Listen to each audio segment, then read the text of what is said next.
자, 이어서 시공계획에 대해서 살펴보도록 하겠습니다. 자, 시공계획은 크게 이제 네 가지, 시공계획이라면 약간 이렇게 추상적인 내용이 될 수 있어서 보통은 이렇게 문서화된 그런 형태로 결과물로 나오게 되는데요. 자, 그 내용에 대해서 살펴보는 거예요. 그래서, 자, 시공계획 안에는,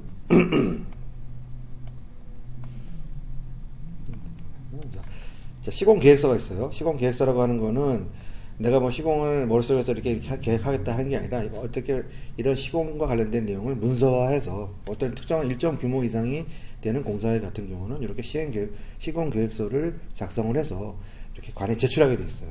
그래서 그런 관련된 시공계획서라는 게 있고, 그런 내용은 무엇이 들어가 있는지 살펴볼 거고, 그리고 시공도라고 하는 거는, 여기서 말하는 시공도라고 하는 거는 가설 도면이라든가, 예를 들면은 펜스라든지 또는 거푸집이라든지 기타 크레인이나 기중기라든가 이런 거 어떻게 설치할 건지 그런 내용도 있고, 또 공사를 하다 보면은 우리가 설계 도서 안에 모든 내용들이 다 들어갈 수 없기 때문에 실제로 시공 현장에서는 디테일 도면, 상세 도면이 더 필요하게 되는데, 자, 그런 시공 도면, 상세 도면과 관련된 그런 내용들을 포함해서 시공도라고 합니다. 그래서 이 시공도 같은 경우는 이제 현장에서 어떤 감리자라든가, 감리자가 어떤 특정 규모의 공사에 대해서는 감리자가 현장 소장한테 시공도 작성을 이제 요구할 수가 있어요. 이제 그런 내용들과 관련된 그런 것들이 어떤 것들이 있는지. 그리고 시공계획에서 중요한 것 중에 하나가 이제 공정표를 작성하는 거죠. 어떻게 보면은 우리가 이제 우리 공정관리에서, 시공관리에서 제일 중요한 게 이제 공정관리인데, 이 공정관리의 시작이라고 보면 되죠. 공정관리는 어떻게 보면 이렇게 공정표라는 어떤 결과물을 가지고 나오게 되는 거죠. 그래서 공정표를 작성, 즉 다시 말하면 공정계획을 수립한다. 공정표를 작성하는 게 곧 공정계획을 수립하는 거죠. 자, 이런 내용들. 그리고 이제 아까 잠깐 얘기했던 중에 우리 실행 내역에 대해서 잠깐 설명을 했는데, 실제로 공사에 들어가는 내역서를 작성하는 거. 자, 이거 이제 대체적인 이제 시공계획의 카테고리 안에 들어가는 내용이라고 보면 될 거고, 이 내용들이 어떤 내용들이 있는지 뒤에 조금 더 구체적으로 본다고 보면 될 것 같아요. 그래서 다음 내용을 보면,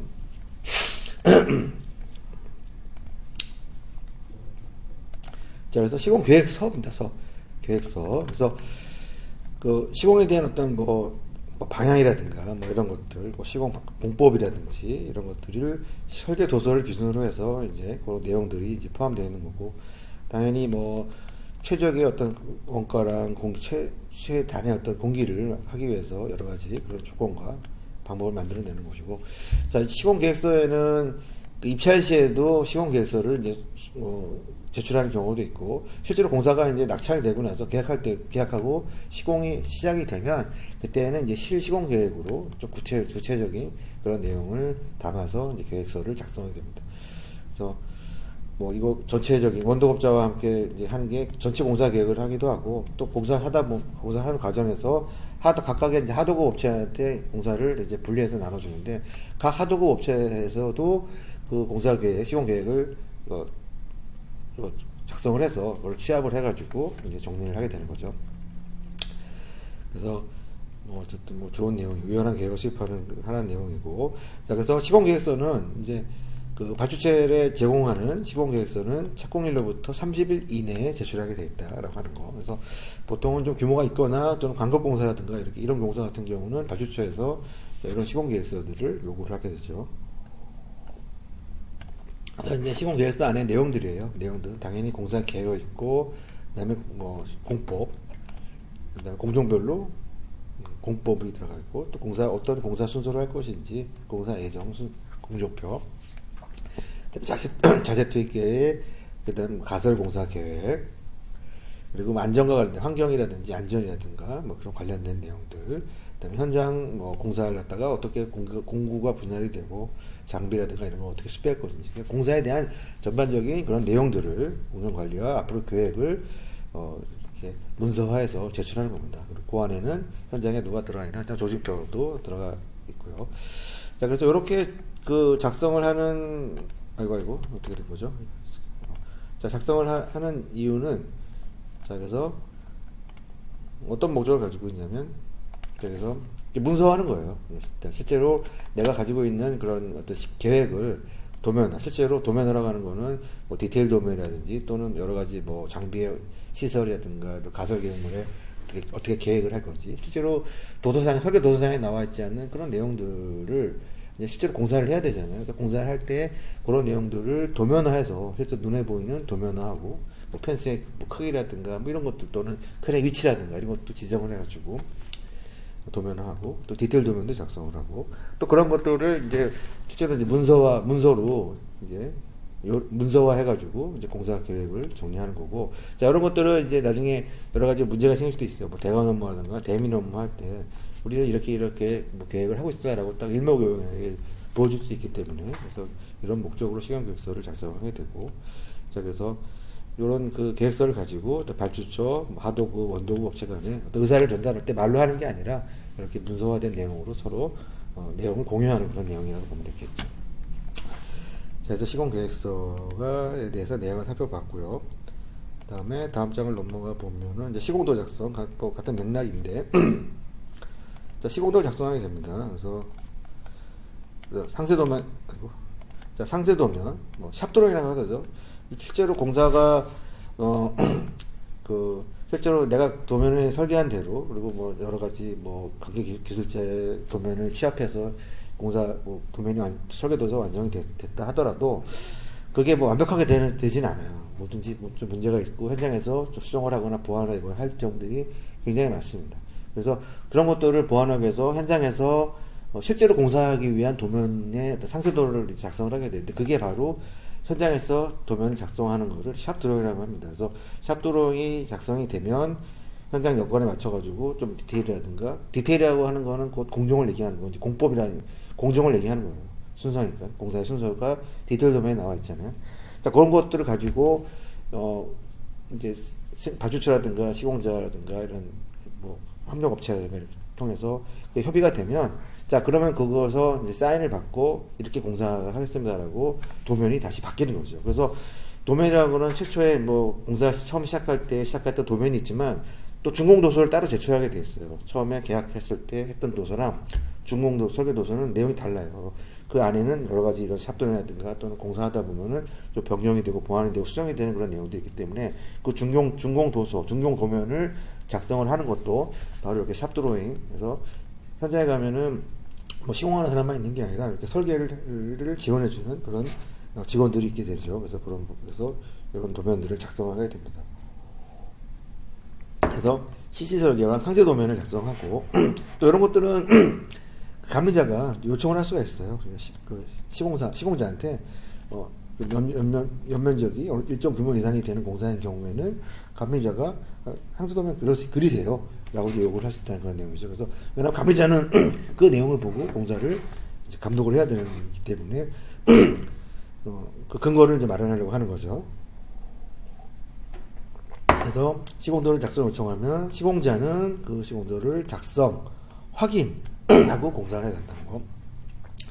자, 상세 시공 도면 이제 샵도령에 들어가는 내용 중에 하나가 이제 가설 공사 계획도 뭐 비계라든가 또는 양중 설비라든가 또는 뭐 기초할 때도 보면은 우리가 뭐 텁하기도 하고, 그다음에 이제 흙막이 공법도 여러 가지가 있어요. 뭐 CIP니 뭐니 어쨌든 뭐 그런 내용들이 있는데, 자 그런 공법들이 설계 도서상에서 이제 없는 경우가 있어요. 공사 규모가 작은 경우 같은 경우는 우리가 토목 도면을 따로 이제 작성하지 않는 경우도 있기 때문에, 자 그런 거는 이제 현장에서 결정을 해줘야 되는 거예요. 현장 상황을 보고 이제 뭐 현장에 뭐 이렇게 뭐 점토층인지 사질층인지 또는 뭐 배수관계라든가 뭐 지하실이라든가 이런 것들을 확인해서, 그리고 주변에 뭐 건물이 있거나 그러면은 우리가 흙막이 하는 그런 공법도 이제 뭐 여러 가지 공법상 건물이 인접할 때랑 또는 뭐 주변에 건물 없을 때랑 좀 공법이 좀 다를 수가 있어요. 그래서 그런 내용들이 이 공사가 큰 규모의 그런 공사 같은 경우는 이런 것도 이제 우리 토목법 도면도 작성을 하지만 조그만 규모의 공사 같은 경우는 이런 거 없이 하는 경우도 있기 때문에, 자 그런 것들은 어떻게 하는데 현장에서 그냥 작성하는 거예요. 작성해서 이런 시공도라는 형태로 계획을 하고 결정을 하는 거죠. 그다음에 이제 우리가 뭐 구조도면 같은 걸 봐도 거푸집 도면은 따로 없습니다. 그래서 뭐 거푸집이라든가 또는 이런 구체공사 계획도라든가 이런 것들도 이제 협력업체를 통해서 이제 취합해서 그 내용들을 이제 논의하게 되고, 자, 그래서 시공도 작성하는 게 있고요. 시공도 작성해서 살펴봤고, 그 다음에 공정표 작성하는 거죠. 그죠? 공정계획을 같은 개념이죠. 뭐 공정계획을 수립한다는 게 좀 범위가 넓지만 사실은 공정표를 작성함으로써 이제 공정계획을 수립을 한다고 보면 되겠죠. 그래서 이거 보면 계약자 공정을 가진의 모든 안전의 공사들 계획하는 거, 그래서 이걸 공정관리죠. 그래서 작업 내용, 뭐 시간, 뭐 작업의 선행 관계, CP에 파악하고, 그리고 이게 이제 결국엔 여러분들이 이제 요 다음 시간부터 진행될 이제 그 공정관리, 그 시공관리 중에서 가장 중요한 부분이 공정관리, 그리고 공정관리 안에서도 제일 의미가 있는 그 네트워크 공정표, 뭐 이런 것들에 과 관련된 그런 내용들이에요. 그래서 작업의 내용이라든가 기간이 얼마나 걸리고, 그리고 종속관계인지 병행 공간인지, 그러면서 공사에서 주공정이 뭔지를 파악을 해서, 그러니까 주공정만 우리가 이제 집중적으로 이제 관리를 하는 게 좀 효율적이겠죠.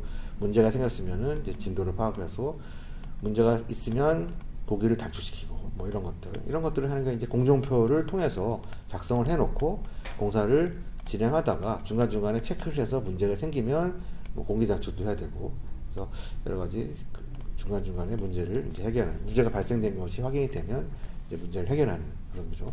자, 그런 것들이 이런 공정표를 라는 어떤 결과물로 인해서, 이런 공정표라는 결과물을 가지고 우리가 관리를 하게 되는 겁니다. 자, 요거는 뭐 뒤에 여러분들 다시 한번 볼 내용이지만 한번 이제 보면, 그래서 뭐 공정계획을 수립한 공정표에는 대표적인 두 개죠. 그 외에도 뭐 몇 가지가 있습니다. 보조적인 수단 몇 가지가 있습니다만 그냥 간략하게 뒤에 어차피 한 번 더 볼 거예요. 그래서 바차트 네트워크가 있다는 것 정도만 알면 될 것 같아요. 어차피 뒤에 이거는 아주 자세하게 여러분들이 이제 그 내용을 살펴볼 거니까, 그래서 좀 장단점 정도만 보면, 이제 바차트는 뒤에 아마 지금 있을 거예요. 여러분들 뒤에 보면 뭐 요거죠. 이게 어차피 뒤에 설명할 거지만 지금 미리 한번 설명을 해보면, 자, 이게 바차트입니다. 그래서 바차트 같은 경우는 좌측에 이제 공사의 종류가 있고, 그 다음에 우측으로 갈수록 이제 공사의 시작과 끝을 각 공정별로 공정이죠. 각 공정별로 시작과 끝, 뭐 시작과 끝을 일목요연하게 보기가 쉽게 이렇게 바로 형태의 그런 막대 형태로 이렇게 표현한 거예요. 자, 요거 같은 경우는 특징이 뭐냐면 어떤 공정의 시작과 끝이 명확해요. 어떤 공정의 시작과 끝이. 그러니까 보기 쉽고 각 공정별로 일목요연하게 이렇게 좀 분리가 되어 있는 그런 장점이 있죠. 단점이 있다면 이 공정과 이 공정이, A라는 공정이 이제 종속공사일 수도 있고 병행공사일 수도 있어요. 병행공사일 때는 뭐 문제가 안 되겠지만 종속공사일 때가 문제가 되죠. 종속공사는 A라는 공정이 끝나고 나면 이제 시작을 할 수 있는 거잖아요. 끝나지도 않는데, 방수가 끝나지 않는데 타일 붙일 수는 없잖아요. 이제 그런 관계가 여기서는 표현이 안 된다는 거예요. 종속공사가 선후 종속 그 공사의 순서가 물론 자세히 보면 보일 수도 있겠죠. 근데 일반적인 사람이 딱 봤을 때는, 비전문가가 봤을 때는 그걸 파악하기 어렵다는 그 단점이 있어요. 그래서 다시 앞으로 와서 보면,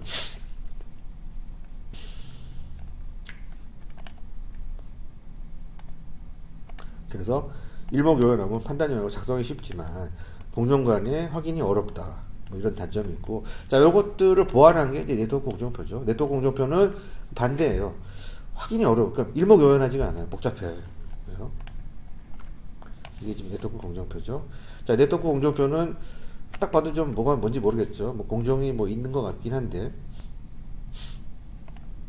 뭐 있긴 있어요. 분류는 해놨어요. 분류는 해놨는데, 뭐 있고 철골 있고 뭐 있는데, 뭔가 여기서 시작했다가 어디서 만나서 뭐 다시 뭐 왔다가 만나고, 여기서 만나서 갔다가 이 집에서 만나는 것 같기도 하는데 결국은 여기서 만나네요. 어쨌든 뭔가 진행이 되고 있는 것 같은데, 정확하게 이거 일목요연하게 파악하기는 어려워요. 단지 이제 정확하게 알 수 있는 건 뭐냐면, 공사가 끝나고 시작하는 거, 끝나고 시작하는 게, 어떤 공사가 끝나고 어떤 공사가 시작되는 거는 요 공정상에서는 그 선행관계가 명확하죠. 물론 여기 같은 건 병행공사다 보니까, 병행공사에서도 보면 각 공사의 종류별로 선행관계는 명확해요. 여기도 마찬가지로 선행관계가 명확하고, 여기도 이 공정도 선행관계는 명확하단 말이에요. 공정상 분류해보면 결국에는 하는 공장에서 만나서 가겠죠. 그래서 이 네트워크 공정표 같은 거 그냥 장단점만 여기서 살펴보면, 우리 어차피 뒤에 가서 볼 내용이지만, 자, 전체 공사가 파악이 용이하긴 한데 어떤 면에서 용이하냐면 상호관계가 명확하다는 거예요. 이게 이제 도코 공정표의 가장 기본 핵심이죠. 그러다 보니까 이제 상호관계가 명확하지만 좀 복잡해요. 그래서 작성도 오래 걸리고 조금 전문적인 교육을 받아. 그러니까 우리가 네트워크 공정표 작성하는 거를 교육을 받는 겁니다. 우리 이 시간에 우리가 이제 공정관리 시간에 그 내용 공정표 작성하는 거를 여러분들이 같이 한번 살펴보게 될 거예요. 그래서 공정계획이라는 걸 여기서 중요한 거는 그냥 뭐 의미가 있는 거는 시공 계획을 함에 있어서 시공 도면을 작성을 하고 상세도 그다음에 여러 가지 가설 계획도 이런 것들이 현장에 없으니까 작성해라 그런 내용이고 공사 시작하기 전에 공정표 작성해라 그런 내용이에요. 이게 이제 시공 계획 단계에서 해야 된다는 그런 게 이제 여기에 지금 요지인 거고. 자, 그래서 시공 계획서도 마찬가지고 그 다음에 이제 실행 계획서죠. 이거는 이제 원가 관리 개념이에요. 원가 관리 기본 시작이라고 보는데 우리가 아마 다음 시간에 배우는 게 원가 관리인데, 자, 원가 관리도 방법이 뭐 여러 가지가 있고 하지만 사실 원가 관리라고 하는 거는 뭐 뒤에 다음 주에 설명하겠지만은 결국에는 원가 관리, 공정 관리랑 같은 개념이에요. 시간과 비용, 시간을 우리가 다룰 수 있는 게 원가 관리 개념이거든요. 원가라는 거는 뭐 인건비를 줄이거나 자재비를 내고 하는 거는 좀 어렵습니다. 그래서 하지만 운영상에 시간을 좀 줄이거나 늘리거나 줄인다고 해서 무조건 원가 관리 되는 거 아니고 늘어진다 해가지고 공지가 늘어진다 해가지고 또 원가가 뭐 더 이렇게 원가 관리 유리한 것도 아니고 적정한 시간이 있는데 그런 시간 관리를 하는 게 결국에는 이제 원가 관리가 되겠죠. 자, 어쨌든 그러한 원가 관리의 이제 목표가 되는 거죠. 이 실행 내역서라는 정의가 굉장히 중요한데, 자, 실행 내역서라고 하는 거는 우리가 이제 공사 내역서 있죠. 공사 내역서라고 하는 건 우리가 입찰 당시에 우리가 그 공사를 따기 위해서 공사 금액을 실제로 공사할 수 있는 금액보다 뭐 보통은 낮춰서 하겠죠. 그렇죠? 그러니까 높여서 하겠죠. 이윤까지 받아야 되니까. 뭐 예를 들면 10억에 뭐 100억짜리 공사가 있다 한다면 실제로 입찰 단계에서의 그 금액은 뭐 90억이 그 100억짜리 아니 90억짜리 말이 헷갈리는데 예를 들면 100억이 예상되는 공사인데 90억에 써낼 수도 있는 거고 110억에 써낼 수도 있는 거예요. 110억에 써낸다면 100억짜리 공사를 110억에 써냈다면 뭐 10억이 남는 거니까 그거 같은 경우는 이제 대박이 나는 거고, 근데 어떤 경우는 100억짜리가 예상이 되는데도 평당에 뭐 이렇게 썼을 때 근데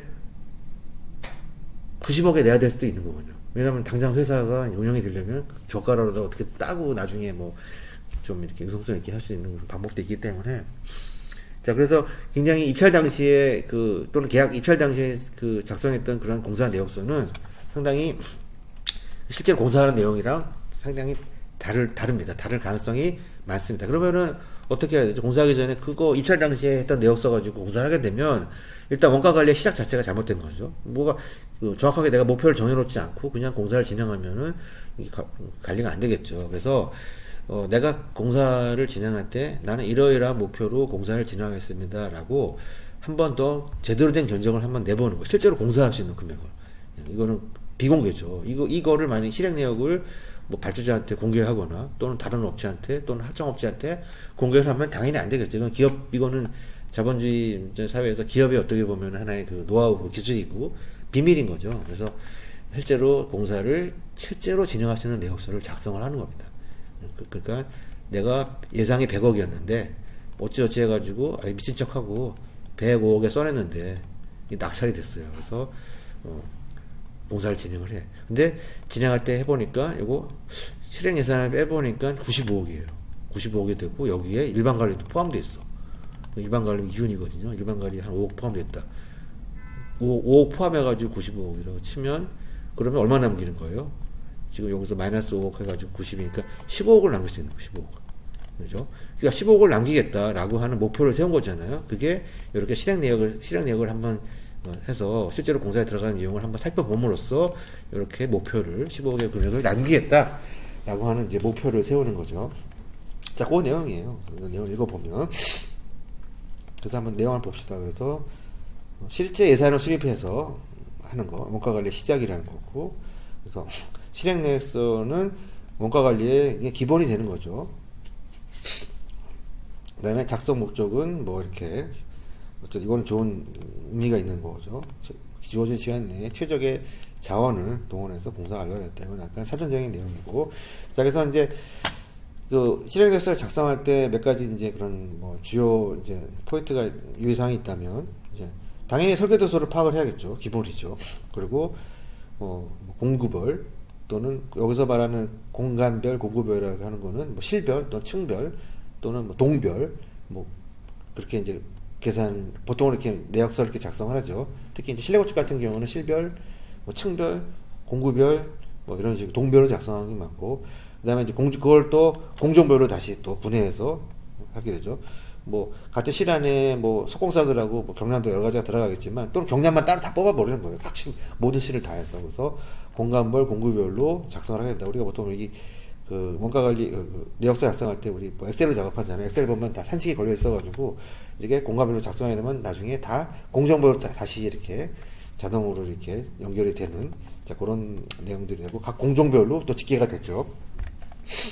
자, 그런 내용이고, 그 다음에 당연히 공사 기일이라든가, 또, 대금 지불 조건도 좀 확인해 봐야겠죠. 뭐, 어음인지, 현찰인지, 뭐, 이런 것들 보고, 또 가끔씩 보면은 이렇게 발주처에서 자재를 제공해 주는 경우가 있어요. 뭐, 제공해 준다 그래가지고, 그냥 공짜로 주는 게 아니라, 이제 금액에서 빼는 거죠. 그래서 그걸 지급자재라고 하는데, 그런 내용들이 있는지 없는지 그런 여부도 확인해야 되고, 또 이제 공사의 어떤 범위에 있어서, 뭐, 예를 들면 사인이라든지, 또는 뭐 경관 조명이라든지 이런 것들은 조금 이제 실제로 공사할 때 아주 중요한 부분이 아닌 공사들, 이런 것들은 이 안에 내역서 안에 포함되어 있는지 안 되어 있는지 같은 것들을 정확하게 봐야겠죠.